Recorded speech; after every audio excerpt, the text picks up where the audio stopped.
తాకట్లో ఉన్న మీ బంగారాన్ని విడిపించి ఆ రోజు ఆన్లైన్ రేటుకి కొంటాం. Sharma gold company. వాగర్థావివ సంపృక్తౌ వాగర్థ ప్రతిపత్తయే జగతః పితరౌ వందే పార్వతీ పరమేశ్వరౌ. సదాశివసమారంభాం శంకరాచార్య మధ్యమాం అస్మదాచార్య పర్యంతం వందే గురు పరంపరాం. ఆదిత్యాయ చ సోమాయ మంగళాయ బుధాయ చ గురుశుక్ర శనిభ్యశ్చ రాహవే కేతవే నమః. శృంగేరి జగద్గురు పీఠాధిపతులకి, కంచి పీఠాధిపతులకి నమస్కారములు తెలియజేసుకుంటూ కార్యక్రమాన్ని ప్రారంభిద్దాం. ఈ మార్చి నెల 16వ తారీఖు నుంచి 31వ తారీఖు వరకు 12 రాశులలో జన్మించినటువంటి వారికి ఏ విధంగా ఉండబోతుందో తెలుసుకునే ప్రయత్నం చేద్దాం.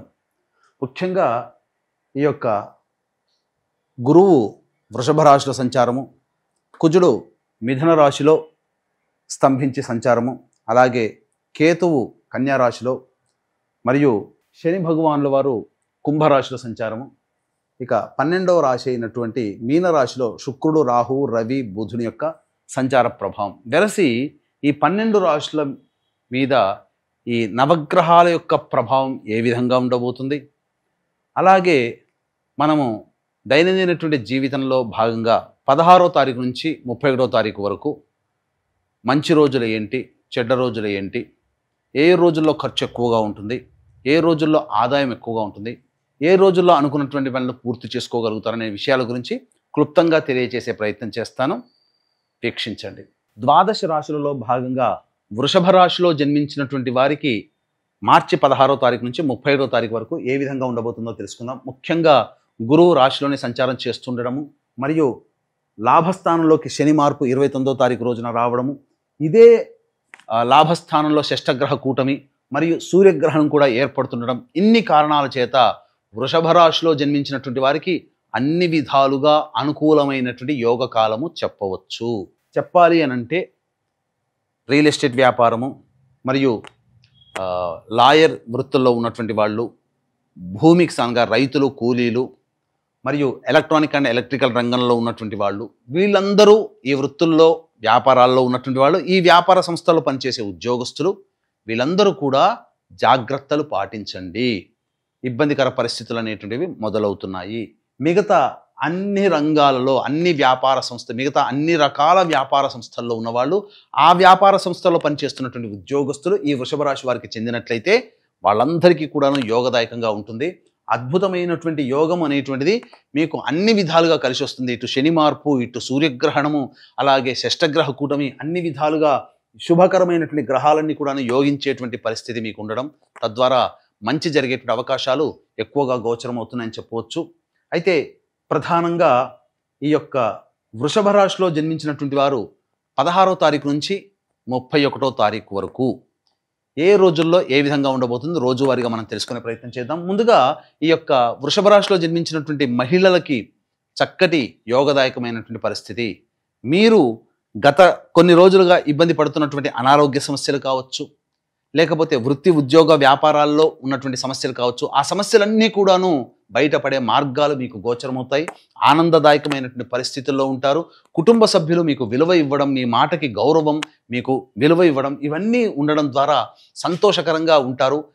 ఇంతకుముందు ఉన్నటువంటి పొరపచ్చాలు స్నేహితుల మధ్య కావచ్చు, దంపతుల మధ్య కావచ్చు, కుటుంబ బంధు హితుల మధ్య ఉన్నటువంటి పొరపచ్చాలన్నీ తొలగి మీకు అనుకూలమైనటువంటి పాజిటివ్ వైబ్స్ అనేటువంటివి ఈ వృషభ రాశిలో జన్మించినటువంటి మహిళలకి గోచరమవుతున్నాయి.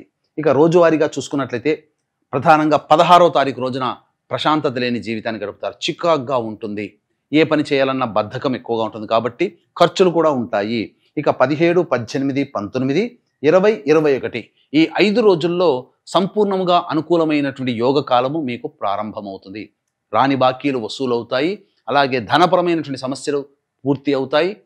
ముఖ్యంగా మీ యొక్క సమస్యలన్నీ కూడాను ఎదుటి వాళ్ళ సహాయ సహకారాలతో ఆ సమస్యల్ని పరిష్కరించుకుంటారు. ఇక 22, 23, 24 తారీఖుల్లో మీకు ఖర్చులు అధికంగా ఉంటాయి. ప్రశాంతత లేని జీవితాన్ని గడుపుతారు. అలాగే ఏ పని చేయాలన్నా కూడా ఆసక్తి లేదు. ప్రతి పనుల్లో అడ్డంకులు, ఆటంకాలన్నింటివి ఎదురవుతాయి. తద్వారా మనస్సుని దృష్టి పెట్టలేకపోతారు. ప్రతి పనులలో చికాకుతనం ఎక్కువగా ఉంటుంది. 25, 26 తారీఖుల్లో మీకు ముఖ్యంగా సంతానంతో విభేదాలు, సంతానం మూలకంగా ఖర్చులు, సమస్యలు పెరుగుతాయి.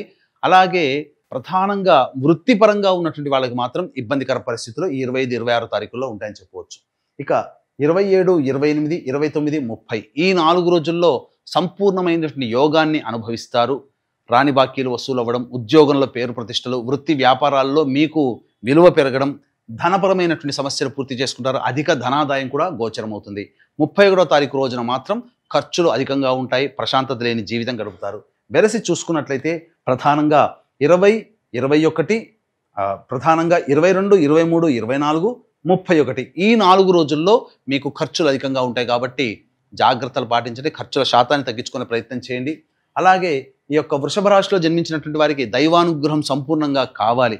కావున ఈ దైవ అనుగ్రహాన్ని పొందే ప్రయత్నంలో భాగంగా నిరంతర దైవ ధ్యానము, దేవాలయ సందర్శనము, ఇష్టదేవత సందర్శనము చేసుకోవడము, ఇవి చేసుకోవడం, వీటితో పాటుగా ఈ యొక్క సూర్యగ్రహణం ఏర్పడుతుండడం, శని కూడా మార్పు చెందుతూ ఉండడం, అంతేకాకుండా షష్టగ్రహ కూటమి కూడా 29వ తారీఖు, 29, 30, 31 3 రోజుల పాటు ఉండడం. ఈ కారణం చేత ప్రధానంగా మేష, మిథున, కర్కాటక, సింహ, కన్య, వృశ్చిక, ధనుస్సు, కుంభ, మీన రాశిలో జన్మించినటువంటి వారికి ఈ యొక్క దోష ప్రభావం అధికంగా ఉంటుంది ఈ 3 కారణాల వల్ల. కావున మన పీఠమాధ్వర్యంలో ఈ యొక్క సంబంధించినటువంటి షష్టగ్రహ కూటమి, సూర్యగ్రహణము, శని మార్పు ఈ దోషాల నివారణార్థమై ప్రత్యంగిరా సహిత దశమహావిద్యల హోమాలు, విద్య, వివాహ, ఉద్యోగ, దాంపత్య సమస్యలకి, అనారోగ్య సమస్యల నివారణకి విశేషమైనటువంటి ప్రత్యంగిర, బగలాముఖి, ధూమవతి, అలాగే కాలభైరవ, రాజశ్యామల, వారాహి హోమాలు అనేటువంటివి